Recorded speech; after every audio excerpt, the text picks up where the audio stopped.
Bismillahirrahmanirrahim. Assalamualaikum warahmatullahi wabarakatuh. Alhamdulillahirabbil alamin. Anak-anak yang Bapak cintai dan yang Bapak banggakan, pada hari ini kita akan meneruskan kembali pembelajaran tema 5-nya, di mana kita akan memasuki subtema kedua, pembelajaran 1 dan 2. Yang akan dibahas pada pembelajaran 1 dan 2 ini mata pelajaran IPA dan Bahasa Indonesia. Untuk pelajaran IPA kita akan membahas rantai makanan. Apa itu rantai makanan? Rantai makanan itu adalah hubungan antara makhluk hidup yang saling makan dan dimakan. Rantai makanan ini terdapat dalam satu ekosistem. Sebagaimana kita tahu, ekosistem itu banyak ya. Ada ekosistem laut, ekosistem hutan, ekosistem sawah, dan lain-lain. Nah, Bapak akan memberikan contoh misalnya pada ekosistem sawah. Di sini ada gambar salah satu ekosistem sawah, di mana di sawah akan ada rumput atau padi ya. Di sawah itu ada padi. Nah, padi memiliki kedudukan padi itu sebagai produsen ya. Kenapa padi disebut produsen? Produsen artinya padi ini bisa menghasilkan makanannya sendiri melalui proses yang namanya fotosintesis ya. Sehingga padi ini disebut produsen. Kemudian padi ini akan dimakan oleh tikus ya. Nah, tikus di sini menjadi konsumen satu ya. Kemudian tikus nanti akan dimakan oleh ular. Ular akan menjadi konsumen 2 karena sudah memakan konsumen 1 yaitu tikus. Nah, ular akan dimakan oleh elang. Elang menjadi konsumen ketiga. Elang ini lama-kelamaan dia akan mati, membusuk dan menjadi bangkai. Elang ini akan mati lama-kelamaan ya. Nah, sisa-sisa daging elang ini nanti akan diurai. Namanya dekomposer. Siapa yang mengurainya? Yang mengurainya itu adalah bakteri dan jamur. Nah,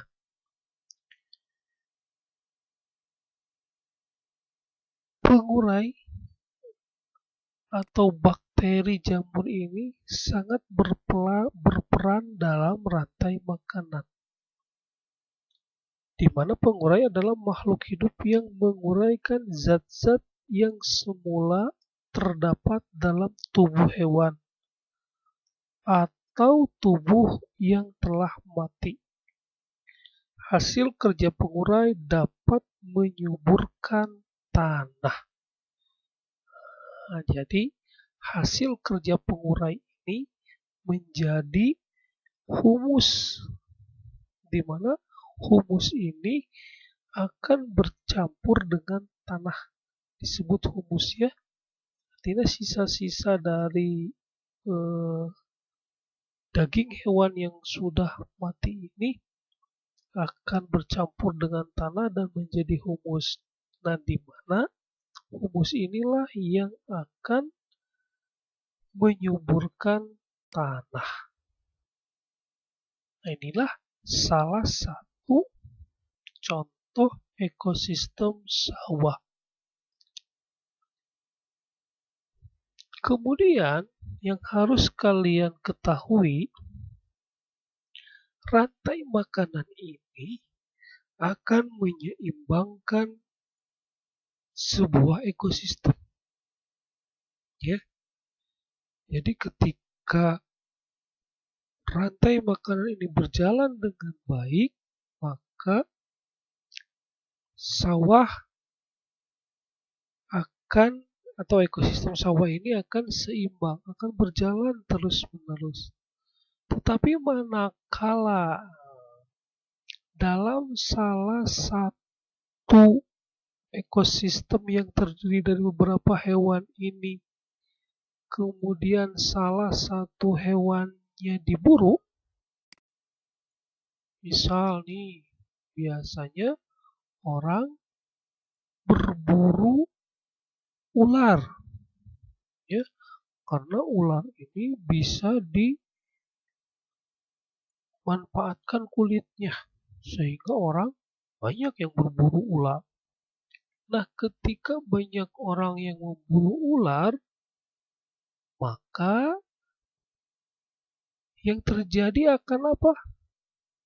Yang terjadi, ekosistem sawah ini tidak akan seimbang. Kenapa? Karena tikus di sini akan semakin banyak. Kenapa tikus banyak? Karena ularnya tidak ada.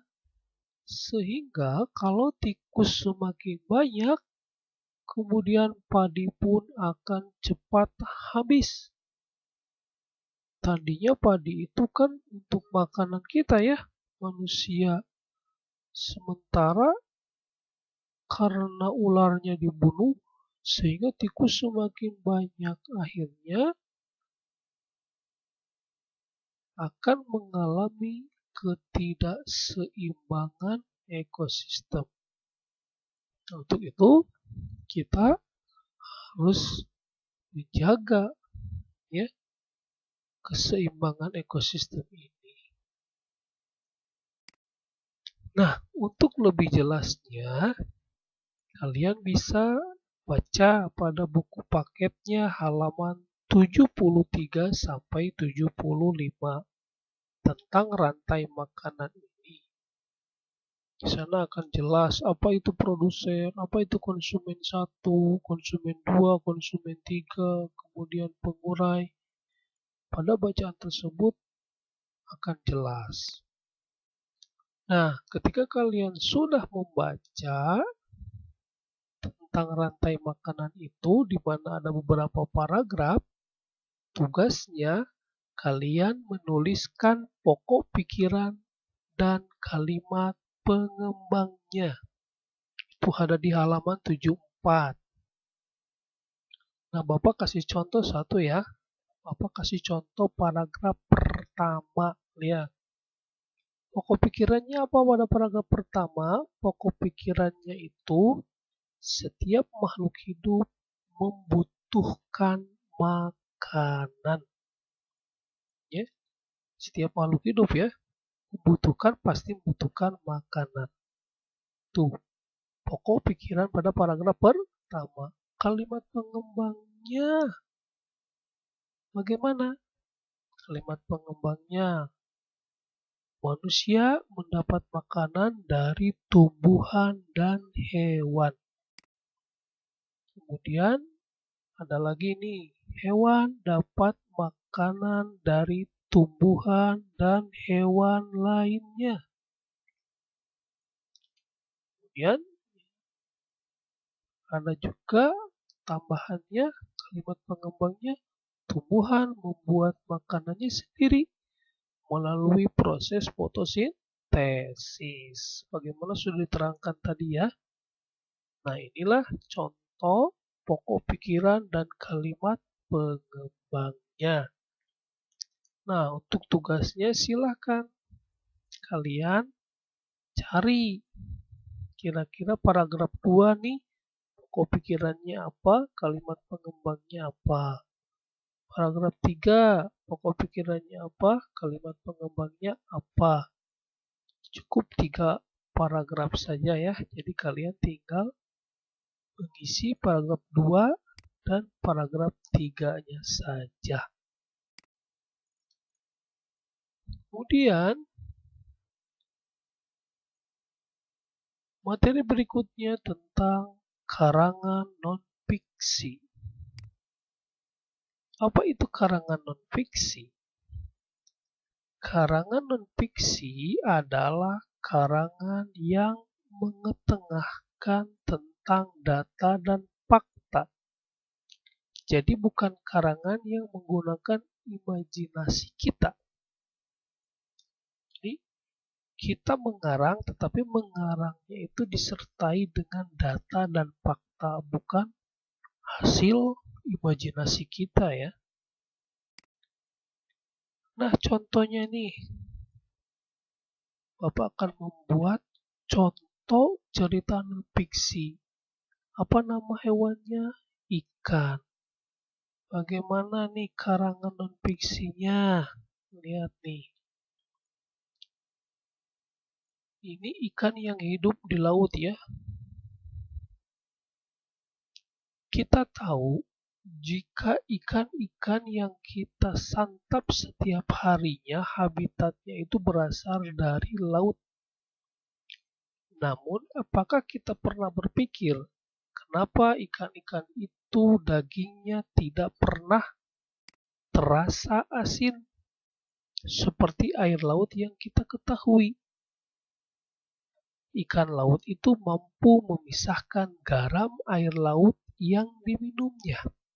Sebab ikan memiliki sejenis sel yang disebut lontes di dalam insangnya. Sel tersebut aktif bekerja memompa garam untuk keluar dari tubuh ikan. Sehingga meski hidup di laut dan meminum air laut, ikan tersebut tidak akan asin. Nah, ini contoh karangan non-fiksi. Jadi, kenapa ikan yang hidup di laut tidak asin padahal airnya itu asin? Ini datanya, faktanya. Ternyata ikan ini memiliki apa? Memiliki sejenis sel yang disebut lontes. Ya, sehingga dengan sel ini bisa bekerja memompa garam untuk keluar dari tubuh ikan. Sehingga meskipun hidup di laut dan minum air laut, ikan tersebut tidak akan asin. Nah, silakan kalian pilih salah satu hewan yang ada pada buku paket halaman 79. Ya, pada halaman 79 di sana ada 4 gambar hewan. Ada belalang, kambing, ikan hiu, atau harimau. Silakan kalian. Nah, ikan mah sudah ya, berarti tinggal 3. Mau yang mana? Mau belalang, mau kambing, atau macan, atau harimau ya. Silahkan bikin kalimat atau karangan non-fiksinya. Alhamdulillah anak-anak, sekian yang bisa Bapak sampaikan. Mudah-mudahan kalian paham, mudah-mudahan bermanfaat. Terima kasih atas perhatiannya, tetap semangat. Assalamualaikum warahmatullahi wabarakatuh.